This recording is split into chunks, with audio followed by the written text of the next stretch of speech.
এখন আমরা বেরিয়ে যাচ্ছি এখান থেকে। হয়ে গেছে আমাদের, এই যে আমাদের রুমের আশেপাশেই ছিল, খুব সেফটি প্লেস, আমাদের গাড়িটাও ছিল আর আমরাও খুব ভালোভাবেই ছিলাম। এইখানের হোমস্টেটা খুব ভালো ছিল। এই হোমস্টেটার নাম হচ্ছে রজল হোমস্টে। তো আর আমরা ছিলাম ওই দিকের রুমগুলোতে। তো চলো এবার বেরোনো যাক, বাকি রাস্তায় গিয়ে কথা হচ্ছে।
হোটেল থেকে বেরিয়ে 5 মিনিটের রাস্তা।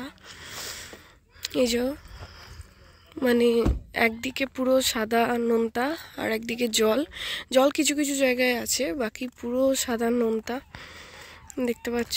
এদিকটা দেখো, ওগুলো কিন্তু জল নয়, ওগুলো পুরো সাদা নোনতা লেয়ার পড়েছে।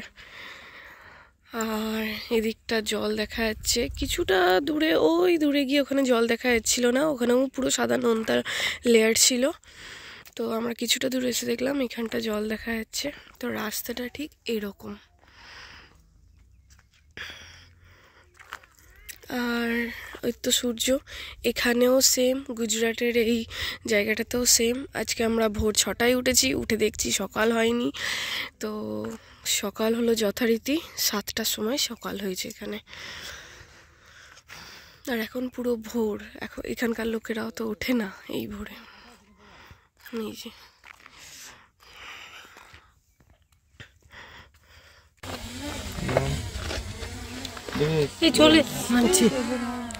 ধনুষ্কোটিতে সমুদ্রে বরাবর নিয়ে গেলাম, মনে আছে?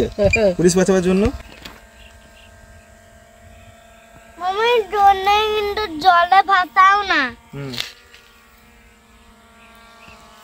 তো গুড মর্নিং। আর আজকের মর্নিংটা শুরু হয়েছে রান আপ কচ্ছ থেকে। একবার ব্যাকগ্রাউন্ডটা দেখিয়ে দিচ্ছি।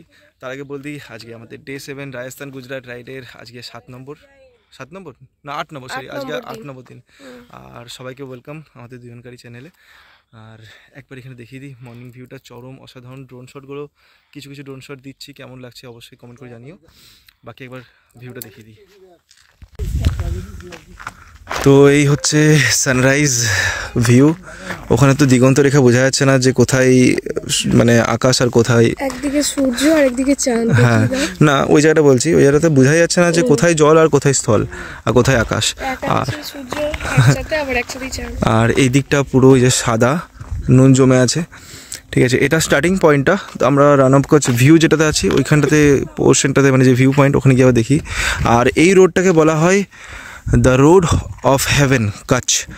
তো অসাধারণ, মানে হয়তো আমি ক্যামেরাতে বা ভিডিওতে অত বলে বোঝাতে পারবো না, বাট জায়গাটা প্র্যাকটিক্যালি সামনে এলে বোঝা যাবে যে কতটা সুন্দর। তো চলো আমরা এই যাই বেশি লেট না করে রান আপ কচ্ছের দিকে।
যত দূর চোখ যাচ্ছে তত দূরই সাদা।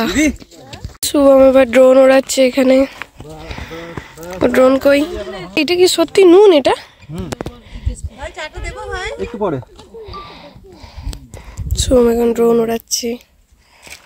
ওর লাস্ট ড্রোন উড়িয়েছিল দার্জিলিং এ, যেখানে ক্র্যাশ করেছিল। আগের ব্লগে তোমরা দেখতে পেয়েছিলে। ওইখানে লাস্ট উড়িয়েছিল, তারপরে ঘরে এসেও আর খুলে দেখতে পারিনি। আর আবার এইখানে ফাইনালি আমাদের ড্রোন উড়েছে। ড্রোনের দেখা মিলেছে। ওই দেখো,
রান অফ কচ্ছ অসাধারণ জায়গা ভাই। গুজরাট এলে অবশ্যই আসো।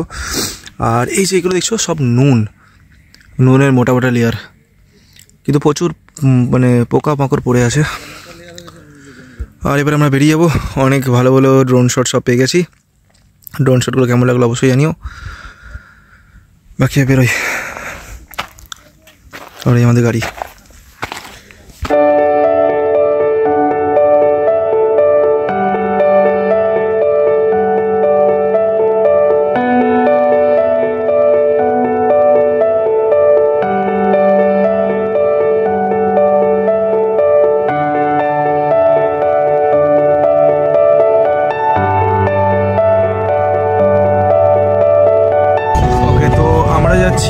দ্বারকা ভুজ হয়ে। আর রাস্তা এখন অনেকটা এলাম অলরেডি, আমরা 50 কিলোমিটার চলে এসেছি।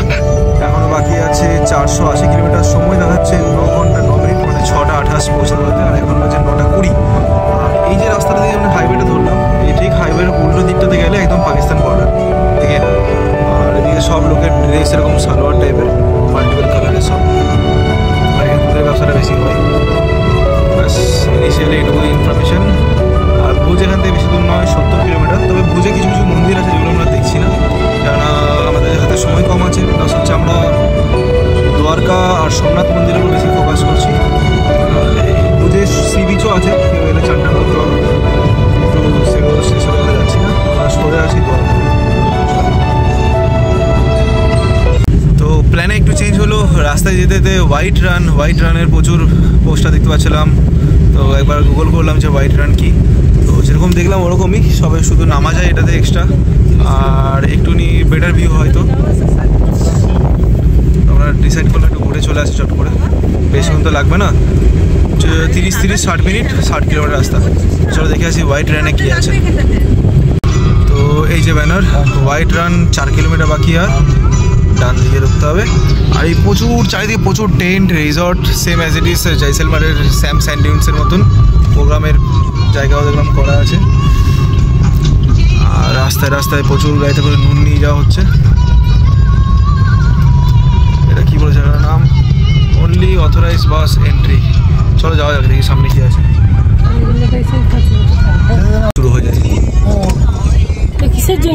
তো ওয়েলকাম টু হোয়াইট ডেজার্ট। আর এখানে বর্ডার এরিয়া, ড্রোন অ্যালাউড নেই। ঢোকার সময় আধার কার্ড দিয়ে এন্ট্রি করতে হবে। আর বললো এখন হোয়াইট ডেজার্ট সেরকমভাবে পিওর হোয়াইট পাবো না, আমরা অল্প স্বল্প পাবো। নভেম্বর থেকে পুরো ধবধবে সাদা শুরু হয়ে যায় শীতের সময়, আর তখনই এখানে কাচ ফেস্টিভ্যালটা হয়। তো চলো যাওয়া যাক, দেখি কীরকম কী ভিউ পাওয়া যায়।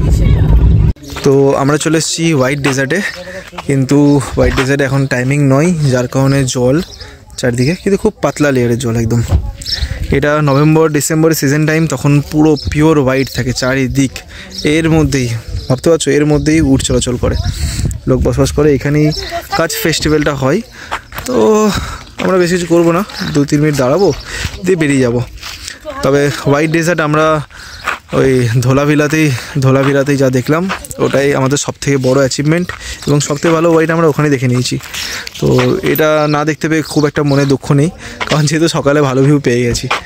আর এখানে ড্রোন অ্যালাউডও নেই, তো এখানে হোয়াইট ডেজার্ট থাকলেও আমরা সেরকম জিনিসটা পেতাম না। তো ব্যাস এটাই ছিল রান আপ কাচের গল্প, পুরো স্টোরিটা। ঠিক আছে, এই পেছনে পুরো হোয়াইট ডেজার্ট থাকে নভেম্বর ডিসেম্বরে, বাট এখন সেটা কিছু নেই, এখন পুরো হোয়াইট। তো জলের লেয়ারটা খুব পাতলা। আর আমাদের আজকে ডে 8 রাজস্থান গুজরাট রোড ট্রিপের। তোমরা সবাই জানো, যারা আগের এপিসোড দেখেছো তারা জানো আমরা রাজস্থান ঘুরতে এসেছিলাম, বাট সাডেনলি প্ল্যান চেঞ্জ, আমরা মুড বানাই যে আমরা গুজরাট যাবো ঘুরতে, তার জন্য গুজরাট চলে এলাম। আর ব্যাস রান আপ কাচ এখানেই শেষ। এখানে 2 মিনিট দাঁড়িয়ে একটু টিফিন করে আমরা বেরিয়ে যাব দ্বারকা। ঠিক আছে, দ্বারকা এখানে অনেকটা রাস্তা আছে, সময় লাগবে যেতে। তো চলে যাওয়া যাক, বাকি রাস্তায় আপডেট দিতে থাকবো।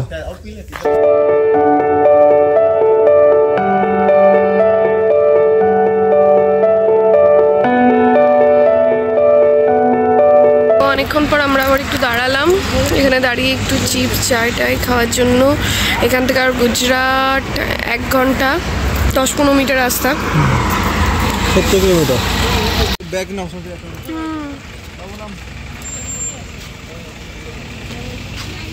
আমাদের প্রত্যেক দিনকার রাতের এখন ডিনার হচ্ছে আতপ চাল, গোবিন্দভোগ চালের ভাত, আলু ভাতে পেঁয়াজি মাখা, এদিকে চিপস ভাজা, কোনোদিন ডিম সেদ্ধ, নাহলে কোনো চিপস দিয়ে।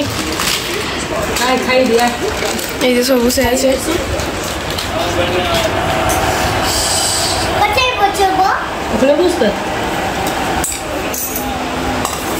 হ্যালো